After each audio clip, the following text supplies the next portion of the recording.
Welcome to Deal RX, a healthcare and private equity innovation podcast. Here's your host, a thought leader in healthcare and private equity, Rubin Pusha.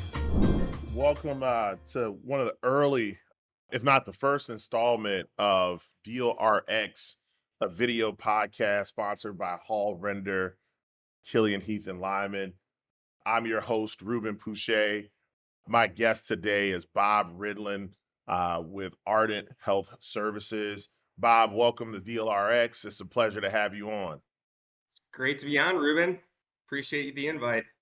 For those of you who don't know both of us, we've had the opportunity to work together in several capacities and hang out socially. So you may pick up on some of that as we dive into the podcast today. But Bob, for the folks that don't know you, it'd be great if we could start with getting a little bit of background about who you are. Where'd you go to school? How'd you land in your current position? And all the good background information. I'm happy to share. Rubin, I will say I'm a little disappointed we did not get a Cubs game in this summer. So we will have to maybe do two next year. But that's okay. We'll put that to the side. We'll make it happen. Okay. So yeah, thanks for having me. Bob Ridlen, I guess going way back, I went to the University of Illinois for undergrad in Urbana-Champaign. After that, I did about 10 years in the accounting world. So it was split between Deloitte and RSM, just formerly McGladrey. Primarily, I was doing quality of earnings, working capital disputes, debt-like, so a lot on the financial due diligence side. After that, I went and got my MBA at the University of Chicago. And then after that, I pivoted into corporate development, which was somewhat of a natural shift from my FDD days. And so I landed at Athletico Physical Therapy, based in Oak Brook. Was there about 18 months. We grew it from about 450 clinics to 900 clinics, so almost double. So really active, really fun. And then after that, I landed at Ardent Health. All right, man. I appreciate you sharing that background and the correction on the name Ardent. I had the pleasure of working with you at Athletico and got to see firsthand the incredible work that you and others on your team were doing in terms of corporate development and transaction integration and really growing that business. So that was really cool to have that shared experience. Now that you're at Ardent Health, could you tell us a little bit about Ardent? What's their core business? What's their footprint?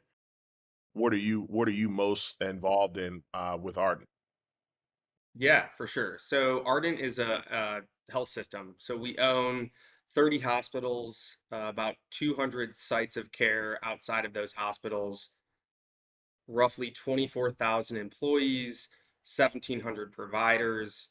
Our footprint is we're in 6 states, and our target market is really the mid-sized market. So, somewhere between your major cities and your, very rural cities is sort of our sweet spot. Realize that's a little generic, but I think that's somewhat intentional.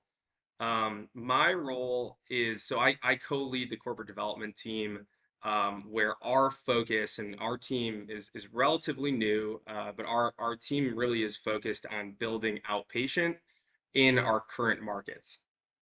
So that anything from urgent cares to ASCs to freestanding imaging to FSEDs. Of course, we're looking at physician practices that are interested in partnering or becoming employed as well. And then we're also looking at new markets. So, for those who have looked at, some of our recent IPO and public filings, you'll see, we are looking at new markets. So those would be health systems in new states. And so our team is also helping out in that arena as well. So pretty busy right now. Yeah, that's great. You guys have a pretty large footprint and seem to be involved in a number of sub-service lines across the healthcare industry. Could you do a little bit of a deeper dive in what your day-to-day role is within Ardent? Yeah. Oh man, day to day. So it's always different, which is I think what makes this job fun. I would say we're we're focusing on strategy. So I'll sort of start and go through the process of what we look at. We're looking at strategy in the beginning. What do we want to build? Do we want to buy? If we want to buy, who are the right targets? We go and we either knock on their door, or we're, sometimes being solicited by bankers or brokers. And then, once we're at that point, we do some digging. We see if we can get to a purchase price. If we can, we are moving into diligence. Our team is leading the diligence, which, as you can imagine, takes 90 to 120 days. Our team also is working on, funds flows, working capital analyses, typically in partnership with our Q of E providers. And then, the working capital post close and integration. So, I mean, it kind of depends on the where we're at in the deal cycle for any specific deal. We have a couple deals that are, I would say, at the end of integration right now. So we're kind of handing them off to our operators, and kind of monitoring them from afar, I'll say. And then we have some deals where we're in the early stages of negotiations on purchase price. So it's hard to say what a given day looks like, because there's, as you know, Rubin, as we've worked on deals, man, deals there's so much life. These deals take, 90, 120, 150 days. And I don't think a single day is the same in that period of time. Uh, I appreciate you sharing that. I think, for some folks who may be having their first deal experience, they don't understand how much goes into the initial, look at a deal, and then moving to the LOI phase, what, a Q of E, deeper diligence. And so it's good to hear that you're kind of involved in every step leading up to a handoff to operators. You said something that I want to circle back to. When you talk about 90 to 100 days of diligence, what are some of the table stakes as you're conducting diligence from a business financial perspective on a healthcare deal? Yeah. So, in let's double click. What do you mean by table stakes? Like, give me an example. You know, Yeah, so what I'm sure there's a checklist as you're looking at a deal and you're saying, if I see this, no go. If I see this, doesn't mean it's a no go, but we need to dig a little deeper. And so I've what I'm really trying to get at is just sort of give the listeners a little bit of a lens as to what's important to you as you're going through the diligence or leading the diligence process on the corporate side. Got it. No, that's helpful. Thanks for clarifying. So, I would say there's so many streams of diligence, right? There's your operations diligence, your financial diligence, your legal diligence, your compliance diligence. And, our team kind of helps oversee it all. But I am the areas where I can see a deal potentially falling apart, or where we really need to go back and consider whether or not this deal is right for us, is, on the, I would say, compliance and legal side, and then the financial side. I mean, the most of the operational diligence items will uncover debt-like items, or areas in working capital that we need to adjust, or integration hurdles. And so a lot of those things we can overcome. I'm not always concerned that, like, something's going to come out of that is a massive red flag. I would say generally those are yellow flags. It's the financial side. If something comes up in the QV we weren't aware of, then maybe we need to have a purchase price discussion. That's a big deal. Maybe we can't then get back to a purchase price we all agree on. On the compliance side, if we're doing a chart audit, and there's some funky business going on in the charts, and our chart audit doesn't like it, then we either need to work with, like, someone like you, who's a deal counsel, to help us get some indemnifications, so that we're not liable for any of that post close. or if it's bad enough, then maybe it's something that truly is a red flag. And then of course, on the legal side, I don't want to get out over my skis here. You'd be the one that I'd love to hear what you'd have to say from if I hired you as a external deal counsel, like I'd love to hear what are you looking at. And I think our listeners would appreciate that too. So let's hear it. Y- Yeah, no, this is a podcast first for me. My guest is also interviewing me, so this is a really cool moment.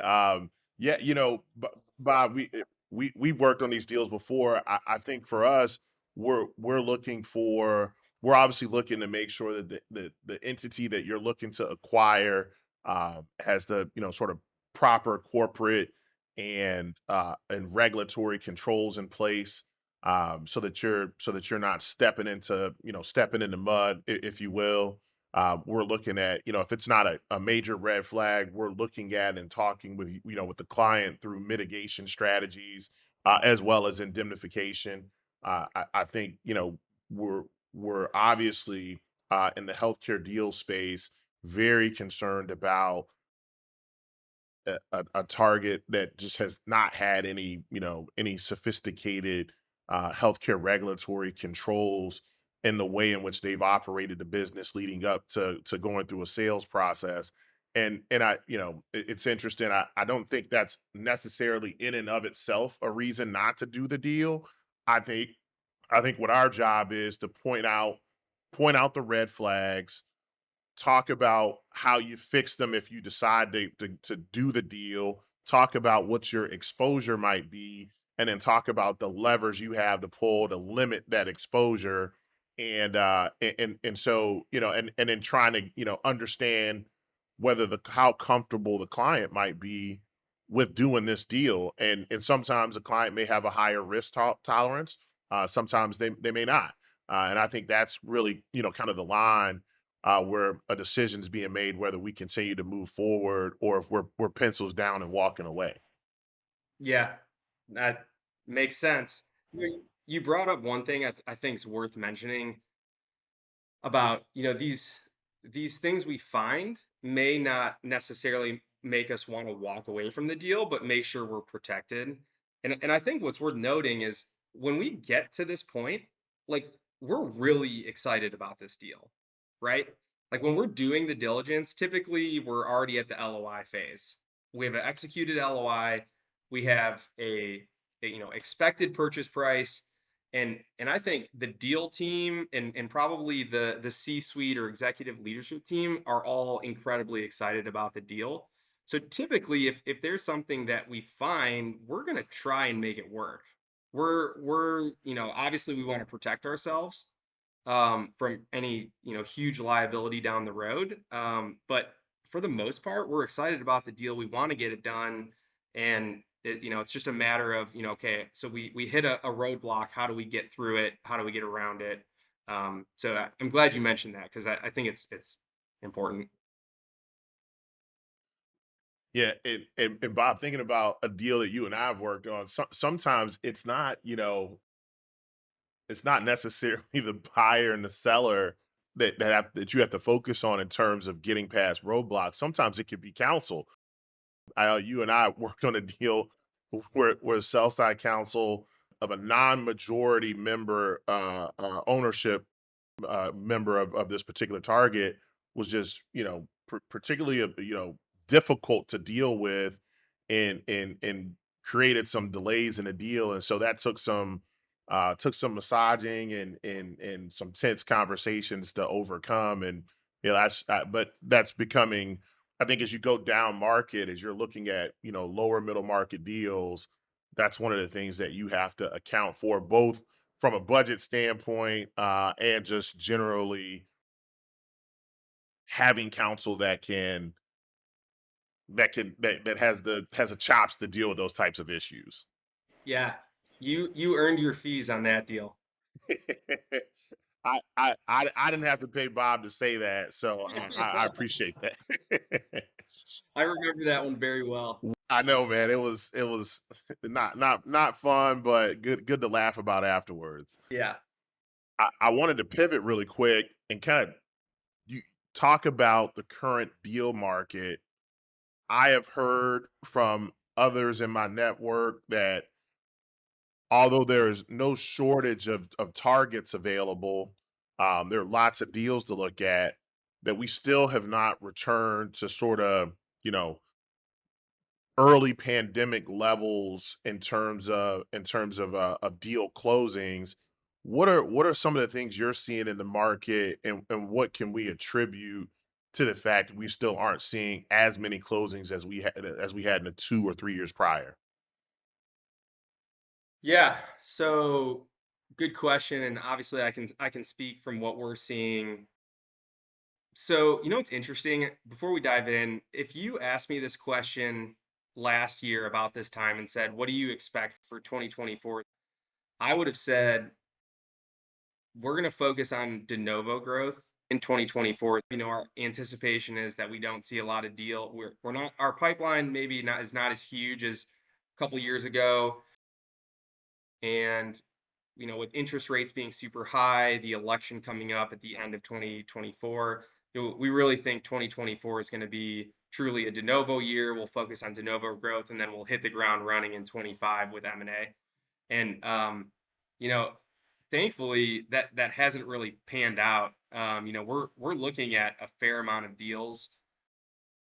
I would say, uh, interestingly enough, a lot of our deals are we're sourcing ourselves. So I would say we're probably seeing a little less on the broker side. The broker deals we are seeing are sort of the, I'll call it, distressed assets on the health system side. And so, those, everyone sees those in the news. It's not really a surprise. But I think what's interesting is some of the sellers we're approaching. They're kind of coming off the COVID high and low. Depending, some businesses I think did well during COVID, and some didn't.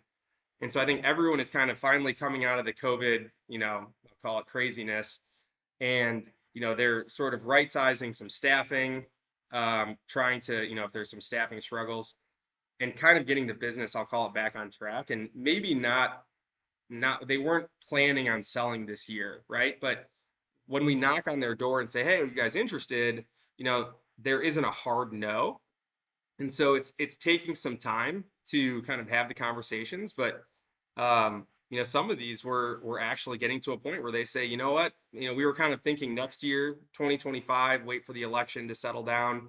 But if the purchase price is right and it's fair, we're open to it. And so we've had a couple deals that have happened that way, thankfully, but it wasn't what we expected about a year ago. Yeah, that lines up with sort of what I'm seeing is, folks, a lot of deals where the seller was not prepared to go through a process, but yet we find ourselves, having an executed LOI and going through the diligence process and trying to work towards a close. And that in and of itself creates some additional challenges in terms of getting to a closing. In particular, just, you know, is there enough data for you to, to comfortably assess what risk you're taking on or fully understand the business of the particular seller? And so it's interesting when you start getting more and more deals in your pipeline where folks were not really, preparing for the last 18, 24 months to go through a sale process. Yeah. And I will say for us specifically, IPOing in July, we have cash right now. And so, there's a lot of, I'll call it, even medium to bigger size deals where if we wanted to, we could use that cash to fund the M&A growth. And so some companies may not have, that level of cash, and they're going to have to go out and either refinance their debt or, draw down on some LOC. So I mean, I think we're pretty grateful for the timing of our IPO and our kind of readiness to grow. And so I think now it's a matter of our the development team going out there and building the pipeline and executing, which is, the some of the fun that we're doing here day to day.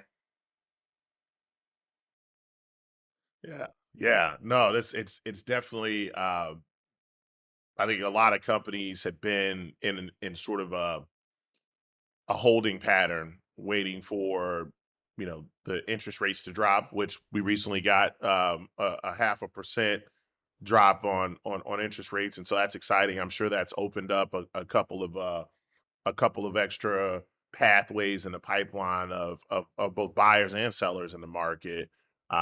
One of the things that you talked about that's interesting, and I want to dive a little deeper in, relates to distressed assets.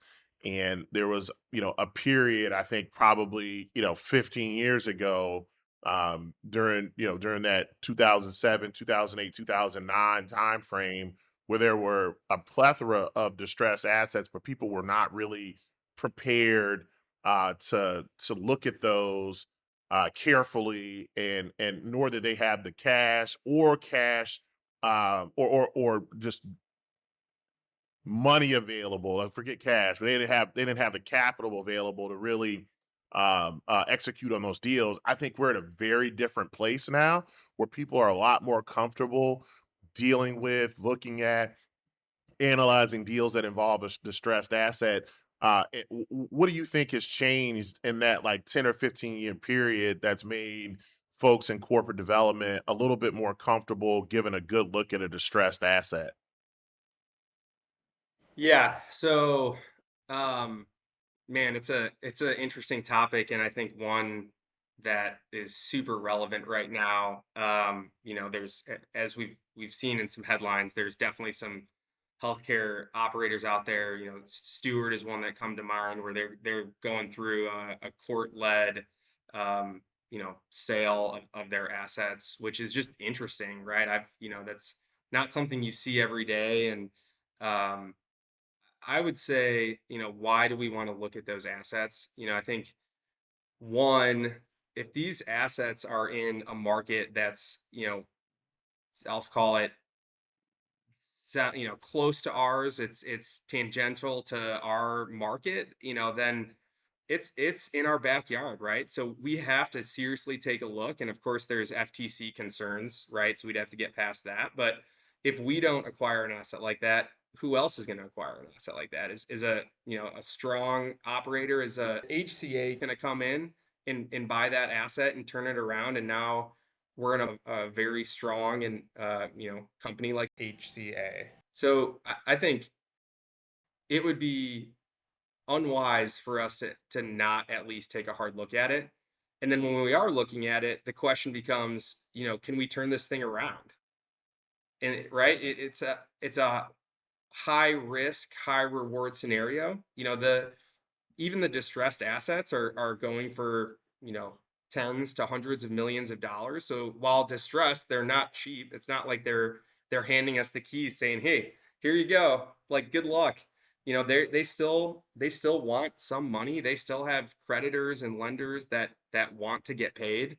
And so we have to look at the numbers at the end of the day. We have to see if the returns make sense, and we have to build in a turnaround plan in our 5-year pro forma and our free cash flow analysis to see, okay, if we turn this thing around even remotely, what does it look like?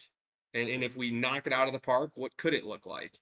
Um, but we have to, we got to get our whole company's buy-on, right? Buy-in on doing this deal, because it's going to take a lot of time and resources. Our recruiting team, let's say that there's a lack of physicians in the market, we may need to help recruit to that market. Is that something that we think we can do better than the current owner? Um, it's just there's a lot of you know there's a lot of good assets out there, and then there's some distressed ones. And we have to be somewhat selective on what we do. We can't just do the first deal that comes across our desk. Um, and recently IPOing, I think it's easy to get in that mindset of, oh man, we want to do a deal so that we can tell the street, but it just a bad deal is one that we want to stay very far away from. Yeah, that's insightful. I appreciate you sharing a little bit about, sort of your viewpoint as you're looking at some of these health systems or hospitals or other just healthcare services related assets that are experiencing financial challenges, and either being sold through a receivership or a bankruptcy process. I want to sort of pivot just really quick and talk about another avenue of growth strategy. I think across the industry, we are seeing continued growth in the ambulatory surgery center space, both through de novo development, and joint ventures and acquisitions. And I think that sort of goes hand in hand with this shift to of focus to growing outpatient opportunities for outpatient procedures. And so I know that in the healthcare industry, a lot of those opportunities exist with nonprofit organizations as opposed to other for-profit health systems. And so would love to hear your take on what's that like. You've spent a lot of time in the for-profit sector, but now you're having to look at deals with potential a nonprofit target or a nonprofit partner. How does that change your process at all? Yeah. ASCs are exciting. Let's start there. We really like ASCs from a health system standpoint. I think the market is going more towards outpatient. That's not a surprise. It's, I think, being led by payers encouraging, procedures to move away from hospitals into ASCs. And some hospital provider or hospital operators would say, "Oh, that's not good for business." But I think the viewpoint Ardent takes, and that I take personally, is our hospitals are at max capacity.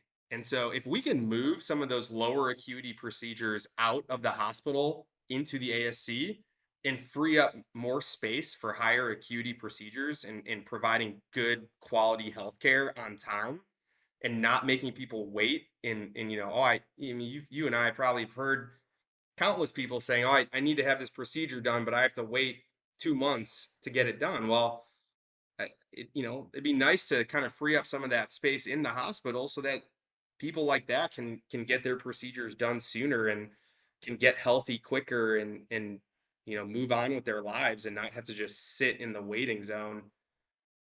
So there's that from like a quality of care standpoint, which I think is super important, and it's most importantly why we do what we do.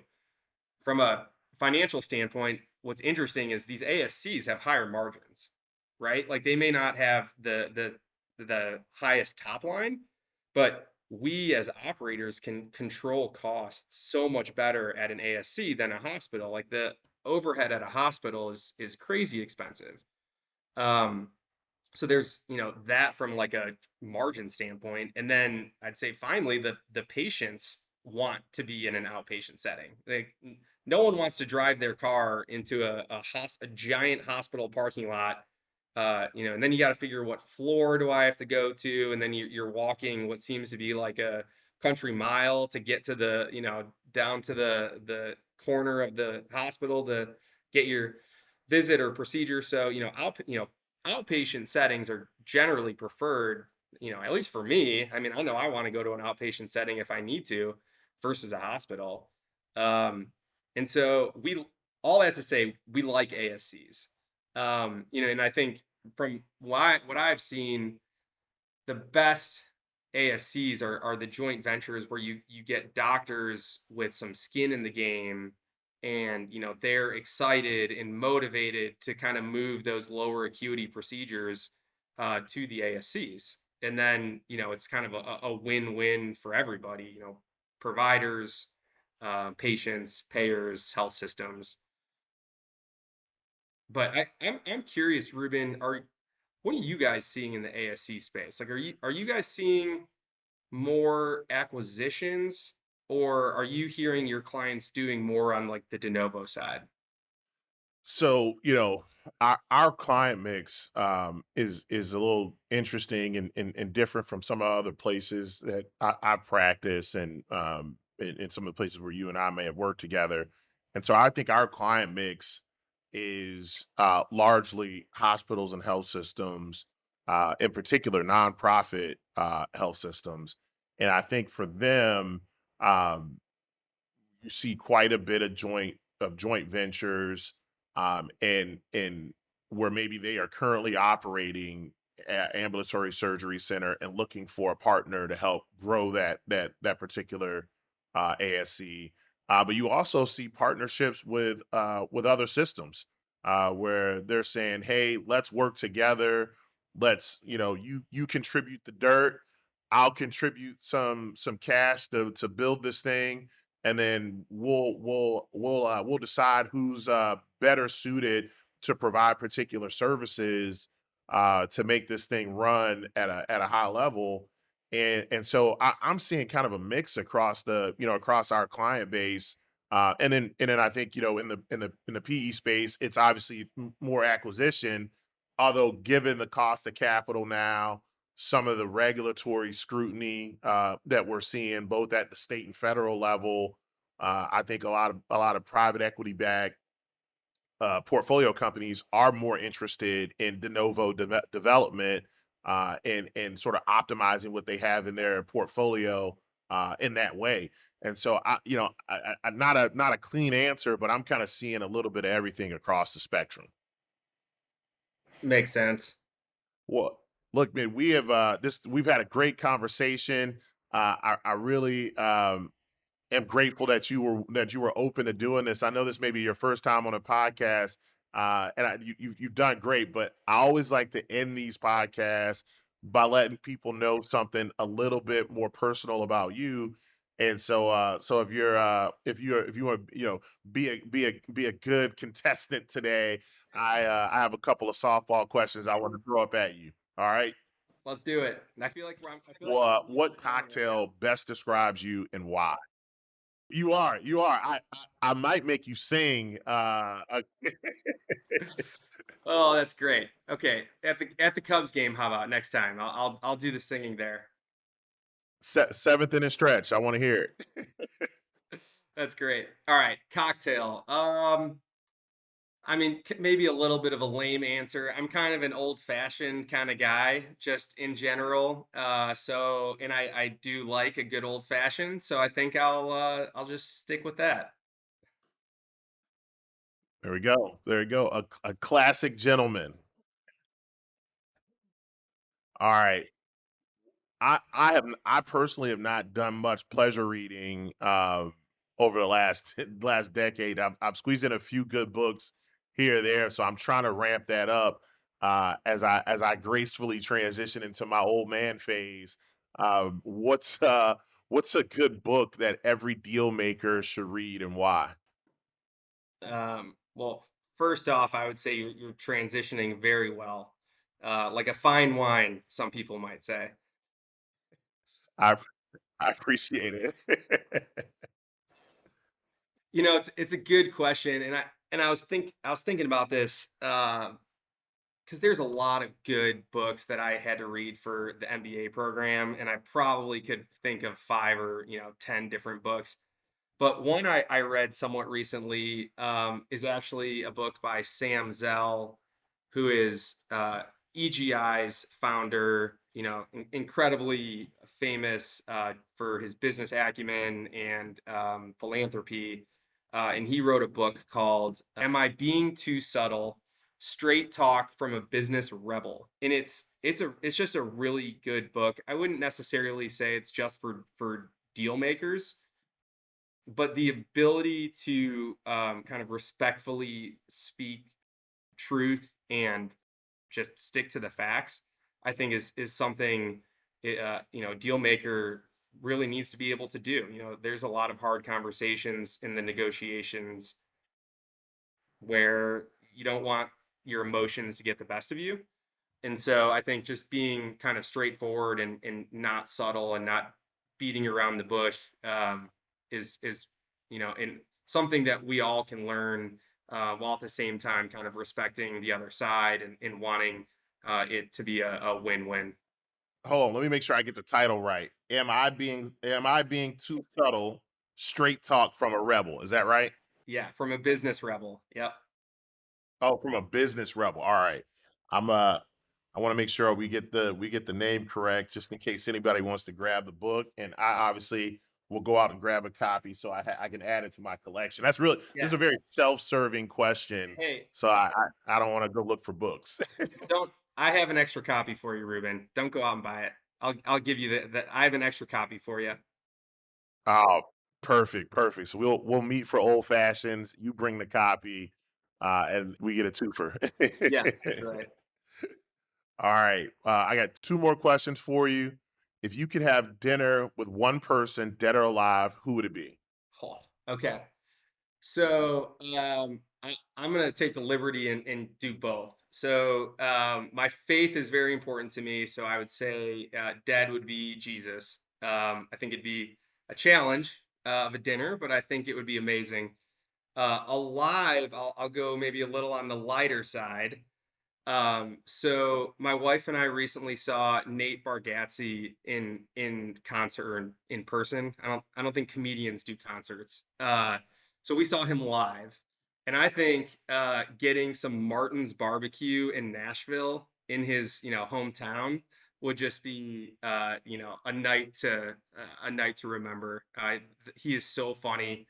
I don't think I my face literally hurt after leaving that show. Those are both like there's stark contrast between the two. A very faith is very serious. A dinner with Jesus would be very interesting yet quite scary. And then to juxtapose that with a comedian and barbecue, which I love to laugh and I love barbecue, so that would be awesome too. All right. Last question. What is the best piece of advice you ever received from a mentor? Oh man, that's a good one. And I'd like to hear yours as well because I think I always love hearing what people say to that question.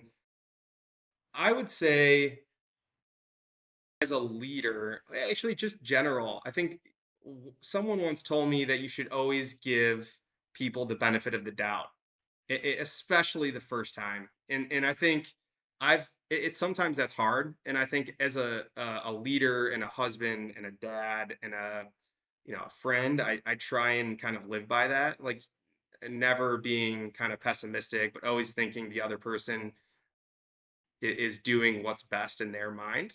And I think that's helped. I think it's important, and especially kind of in the society we live in today, that's pretty can be divisive. I think it's important that we treat each other with respect and always assume that the other person is doing what they think is best. Awesome. That's great advice. Uh Man, it's hard for me to narrow it down to one, so I'll give two. The first one is from the then president of my undergraduate institution, Albany State University in Albany, Georgia. It's a guy by the name of Dr. Everett Freeman. There was a scenario I won't get into, but one of the pieces of advice that he shared with me is never be too drunk with freedom, which I, as a 20-year-old, a 19, 20-year-old, sort of experiencing your first taste of freedom outside of your parents' home. I thought that was just, a really, really poignant way to say you can go and do what you want to do, but don't get too intoxicated by that freedom. Still understand that you have responsibilities to your family, to yourself, to your community, and that you have to govern yourself accordingly. And I've always tried to keep that in mind. And then the second one would be from one of my best buddies. His name's Steven Starks, incredibly intelligent person. Always reminds me that it's not the destination, it's the journey. And so I have a tendency to always be, trying to see around the corner and get to a place when sometimes you just got to step back and enjoy the journey. which today I enjoyed our conversation. I think this was great. I think a lot of people will enjoy listening to your insights and a few of my nuggets in terms of healthcare deal making. So I wanted to take the opportunity to thank you once again for participating. I know this is can be a little nerve wracking for folks who don't regularly do podcasts, and so thank you. And look forward to catching up on that with that old fashioned and getting a copy of that book. Very soon. Thanks for having me, Rubin. Thanks for tuning into DealRx. We hope today's discussion offered you new insights into the private equity and healthcare landscape. Remember to subscribe to DealRx on your favorite podcast platform. Feel free to reach out and schedule an introductory call with Rubin at the link in the show notes. Join us next time as we continue to explore the vital role of private equity in shaping healthcare's future. Until then, stay informed, invest wisely, and take care of your health.